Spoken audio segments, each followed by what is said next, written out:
I'm on stage, it's the one place where I'm not fully like riddled with anxiety and riddled with like just fear and angst, and I get up there and it's like it's home for me. It's like my living room, and I say it all the time that I walk around butt naked in my living room, and if you don't want to see me butt naked, then don't come to my house. You know what I mean? Yeah. Don't step into my living room. You know what I'm saying? Right. Yeah, just like stay your ass at home. But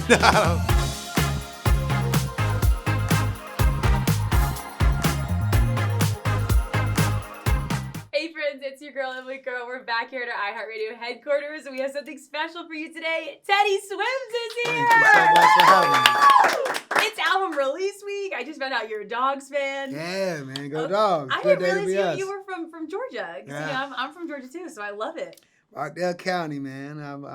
It's a good day to be a dog. It I sure love is. it. I love it. Okay, so you're a Georgia fan. Have you gone to a game recently? Yeah. So I got a chance to go to the Natty Championship in LA. It was the most hammered I've probably ever been. It was great. We won. It's true dog And spirit. and we went last year. I met this guy Josh Brooks, and he's the athletic director there. One of the nicest guys in the world, man. Always takes care of us. We played in the Athens, Georgia Theater, and he took us through the whole tour of the athletic facility. And I briefly met Kirby Smart, and I like that's like the first time I ever been like starstruck by somebody, like just like didn't know what to say, and he. Like, yeah, man, I've seen a lot of cool bands at Georgia Theater, man. Teddy Swims, I'll have to check you out. We talked maybe 10 seconds, but I was like clammed up. Like, I was like, Did you know? I can't believe Kirby Smart did it for you. I didn't expect Kirby Smart to be the one that would just. It'd probably be him or Dwayne the Rock Johnson to be the only people. I'd be like, like really like struck up. I want to see both of them in like your VIP press box at a show. Imagine oh, the Rock and Kirby Smart. So stuff. It's so sick. They're the coolest guys ever. It's amazing. Well, it's so fun because I was thinking about like growing up or spending so much time in Athens. Georgia Theater is an iconic place, and B-52s, REM, John Mayer, like so many people are. Yeah, are it's from a very iconic. And now I can get into bars there. Used to they didn't like they didn't like people to look like me. They're a little. Did you have a good fake ID? What did you use? No, I just didn't look like people that go to Georgia. And there's some of those frat guys who are just like, oh man, you can't come in. They just like treat you like a thug. You know what I mean? Some of those places are really. Those kids out there are really like. In Daddy's truck, and if you aren't, then it's so real. It's so real. Okay, so how did growing up in Georgia, like influence your music? What did you listen to when you were younger? Well, I grew up on a lot of, in Georgia. So I think like, there's everything from the best of hip hop and the best of R&B and best of country music and the best of soul music. Every music came from there, from Otis Redding to Outkast to, I got raised on a lot of really, really good tunes, and my dad, exposed me to a lot of cool stuff like Two Lab Crew and Keith Sweat, and let me go to his house on the weekends, and you could eat as many ice creams as you want and listen to whatever you want as long as you didn't go back home and repeat, hey, we want some pussy to your mom. You're like you're totally fine. You know what I mean? That got me. That's good. That's funny. So then when did you start creating your own sound? Like what was that like? I got after high school I got into a bunch of everybody at the time was in a metalcore and like hardcore music, and so I was in a bunch of like shitty metal bands for a long time, and I still love to scratch the itch, but I was screaming for a long time, and still play with the same kids though, man. Jesse, who's my best friend. Oh, really? They still play with me, write with me. My best friend Jesse is.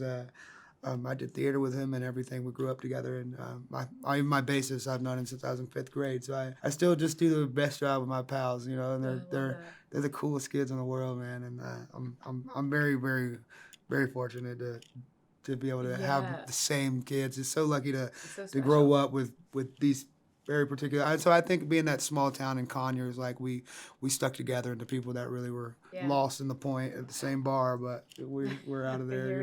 You're representing. Yeah. It's so funny when I feel like the first song I ever heard of yours that I really loved when I first became a fan was "Bed on Fire" with Ingrid Andress. Oh yeah, she's so cool, man. And that song was so good. And then it's so interesting because I love your whole vibe, the tattoos. You have all different sounds, and I was like, oh, I wasn't expecting Teddy to sound like that. I think that's kind of been like the gimmick, in a way. I don't want to say that's the wrong word, but I think that's been the thing that's always worked. I remember I had a chance to hang out and work with will.i.am, and he had reached out to me because his mom was a big fan of mine, right? And so she had found me, and Will was like, yeah. So my mom came up to me and was like, okay, listen to this guy's voice. okay, listen. Now imagine, I bet you don't know what he looks like. And then like show him what I look like. And you're like, whoa, and so I think it's kind of just been a thing is that I don't look like I sound like, but I'm still a product of my environment though. So Yeah. it's helped me a lot in that way to not look the way I sound, I guess. But I don't know. I don't really see it because I look like I sound to Yeah, me, you're like, this is just so, me. Yeah. yeah, but Well, I think what I love too is I feel like your lyrics and your songs and your music, it's like it's vulnerable, and I feel like we really get to know you, and you have this whole other side to you that feels like it's very real, it's very genuine, it's very in depth. Like, was that always part of your songwriting process? yeah, I mean, I think I try my best to not write because something's good or to make it good. I want to get the best, to get out of the way of whatever creativity is or whatever my heart's trying to say, And I think I've also been very, very fortunate to write with some amazing writers and who have developed me and developed my sound with me, like Julian Bunetta and John Ryan, who are I guess the list goes on of people who have like really bought into me and bought into my heart and have seen me for who I am and helped me navigate my emotions and ultimately I think the goal is to always just be as honest and vulnerable as I possibly Yeah. can and I think in that living that way you get hurt a lot and you get you trust people a lot that you shouldn't but I Mm. also just for the I do believe that inherently people are good and want to do the right thing, and Yeah, I me feel too. like Yeah. I feel like even if they don't tell the truth, I feel like I might be the only one sometimes that gets the real whole truth out of them, even if it's not reality. I feel like I do get the truth, I could see you being the friend that like everyone tells your secrets to. Like growing up, were you always pretty self-aware? Were you always in tune with your feelings, Yeah, even as a little my kid? my father's, like my father is the most beautiful person I've ever had. I've never met Really? anybody's ever met. I promise you'd meet my dad and you would just like he's the safest, and he's been through a lot, man. And he raised my two little brothers with they didn't have a mom really much at all, and Mm. she was in and out of prison and schizophrenic and bipolar, and he's just always worked his hardest to and always has been just loving and caring about people and also I got a portrait of Fred Rogers, Mr. Rogers, on my leg. Oh And yeah, yeah. as a kid, my grandparents were Pentecostal pastors, so Oh. we couldn't really watch much but PBS when we were over there. And Mr. Rogers was really what taught me about emotional intelligence and gave me so much of. Wow. And it's like what do you do with the mad that you feel when you feel so mad that you go by know that you can stop at any moment. Know that you can stop. And know and Mr. Rogers, I think, is really such really taught kids about emotional intelligence, taught kids Yeah. about death, taught kids about, was the first person on a with a reoccurring black character on his show, Mm-hmm. and when the whole segregation of pools was, he had that man in a kiddie pool. I mean, he was really just teaching kids about real issues and real feelings and making kids emotionally and available Yeah. and intelligent. And I remember watching that documentary. It's so powerful. he's so incredible, man. I actually need to go back and watch that again. Yeah, It inspired me. Mr. Rogers is So good. my hero. So going back to your dad for a second, when was he always one that was supportive of your music? Was he always one Yeah, encouraging you? yeah, and he's actually the one. My mom, was a hairstylist and a cosmetologist, and she was going when I got out of school. She was like, "You should just go, do hair. You know about it already. You've been doing it your whole life, and you should go into hair school, and that way you can make your own schedule. I can help you." And she even enrolled to get her like teaching degree at the same school I did to try to like, do what she did in high school, basically do all my work for me. Yeah. So I'm super glad my mom was there for that. But it was my dad. We were on a trip to Texas that we take every year.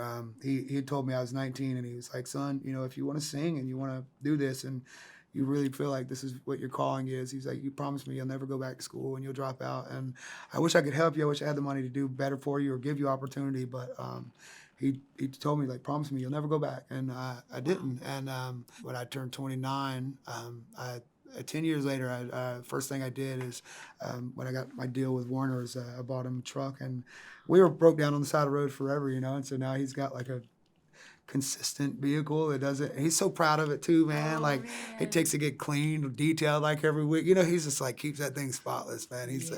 He is my hero, man. My father, Rodney Dimsdale, man, is the coolest, Sounds amazing. sweetest. I just like Jesus on his best day, man, could never, man. I swear, my daddy's man. He's the best guy in the world. Wow. So I love that. I'm sure you share a lot of your music with him too. You have your new album Yeah, man. that's out. Congratulations. It's so Thank exciting.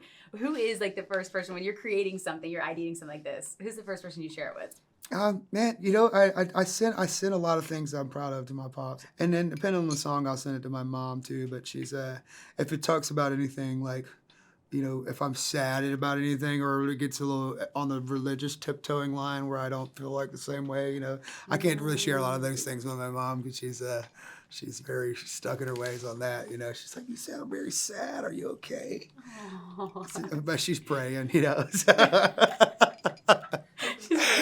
I send a lot to my dad, and man, I send and I also, of course, I have my best friends who I write a lot with, or I show to when I'm not with them, and Jesse's really my world, and I give a lot to him, and he's been my rock since I was in like the 6th grade, so I just.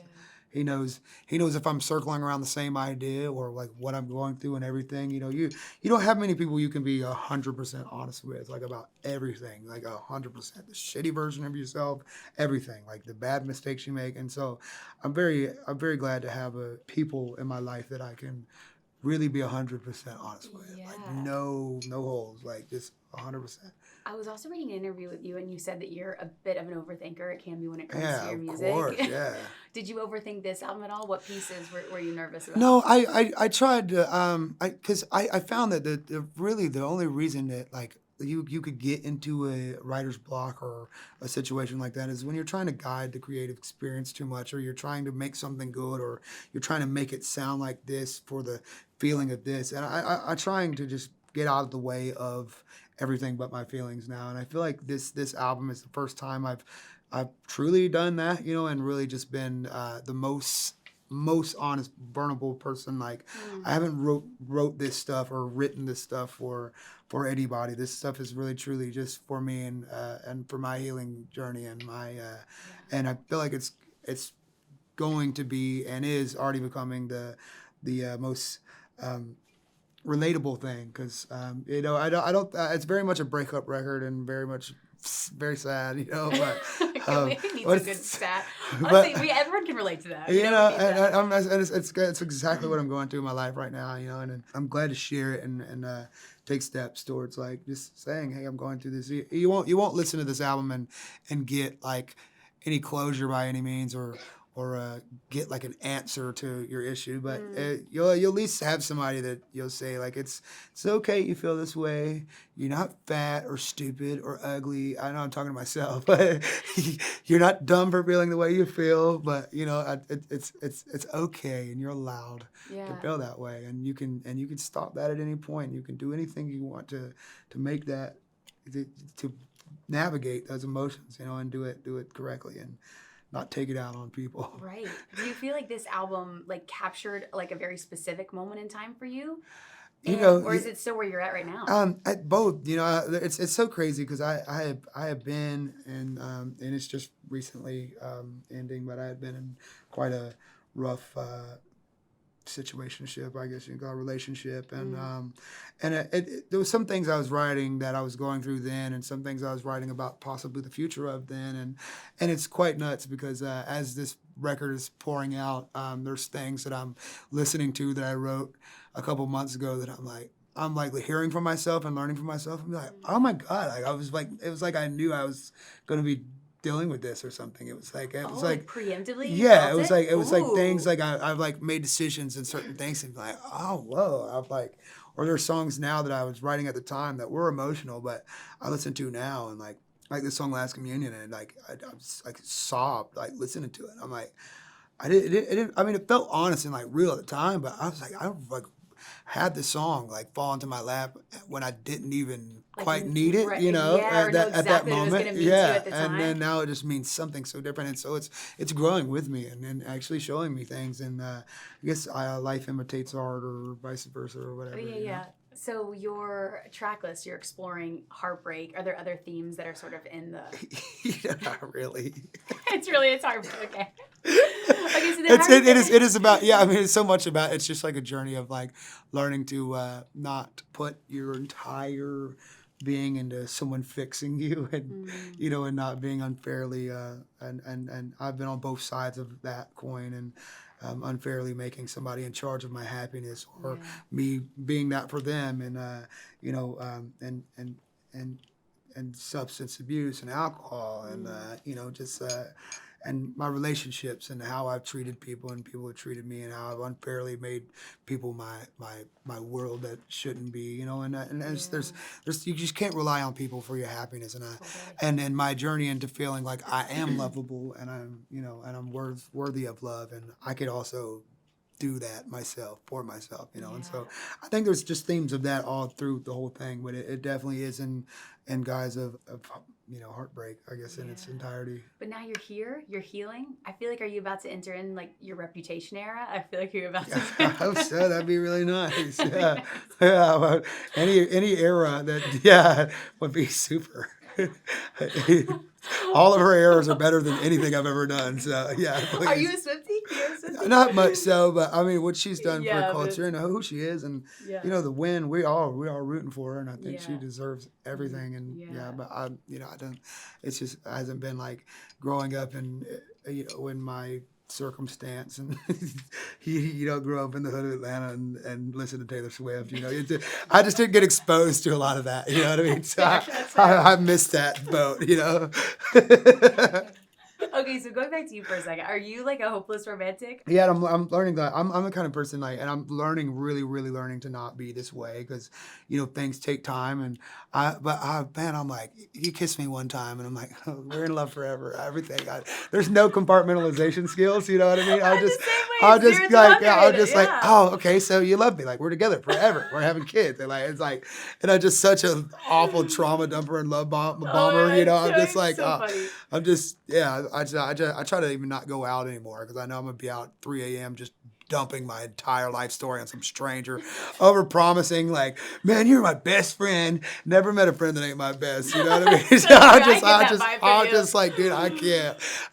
So I'm trying to do the work to not overly.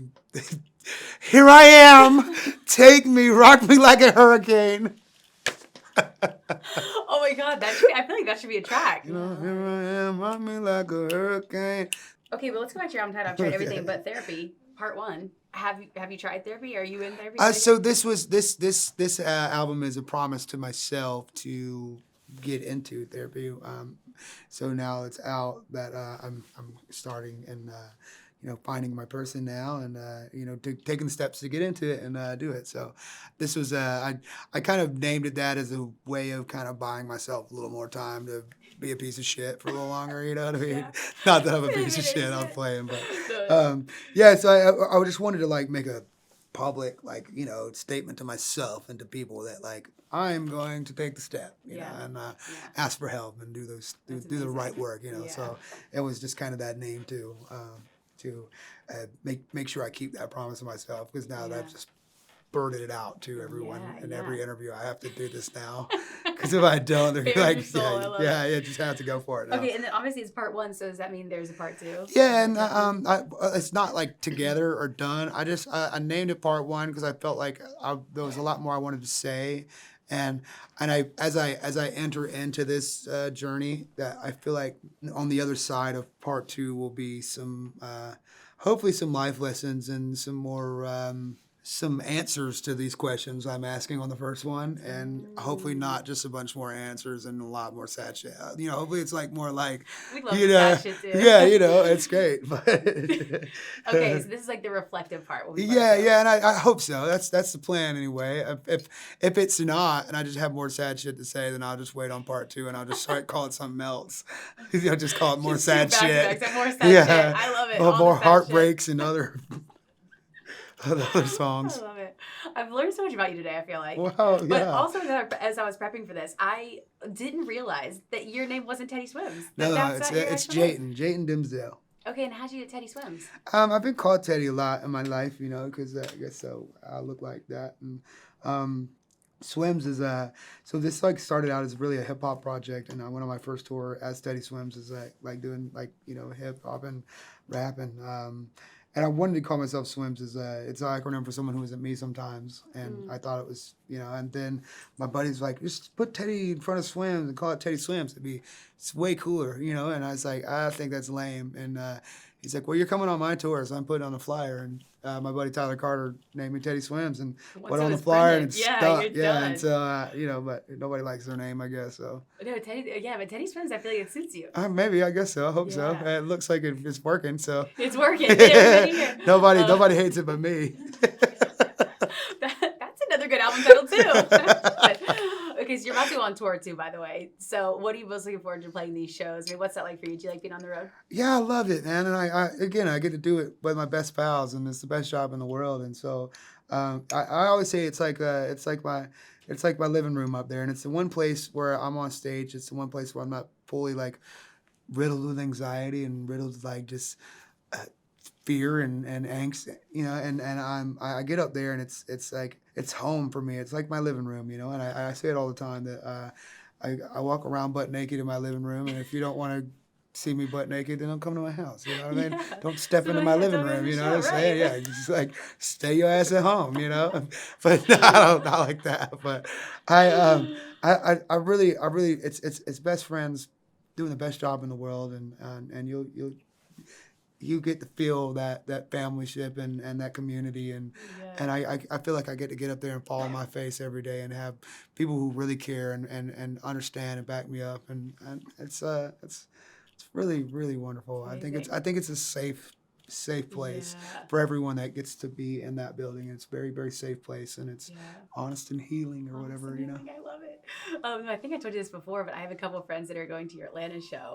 Does the Atlanta shows, do those hit the hardest? I mean, I'm sure the hometown shows just go absolutely and nuts. we played two at the Tabernacle this year. Oh my at God, the end the of it. Tabernacle. Yeah. That was... 2 shows at the Tabernacle. I've like been going there since I was a kid, so I'm so What was your excited. first concert? Was it Tabernacle? And who was it? No, it was at Lakewood, because it was this 99X Big Day Out, and then I went like the week after, like 2007 Warped Tour. And it's crazy. You're gonna be up on that stage. Look at you. Yeah, Tabernacle is so cool, man. I'm just I'm so thrilled to see the backstage areas and stuff of it, because I've never gotten I'm really, really, really thrilled.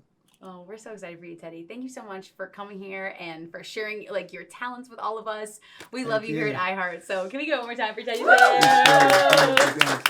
And make sure you stream Teddy's new album, I've Tried Everything But Therapy. It's out now on iHeartRadio, so go listen to it, and we'll see you next time. Bye, guys.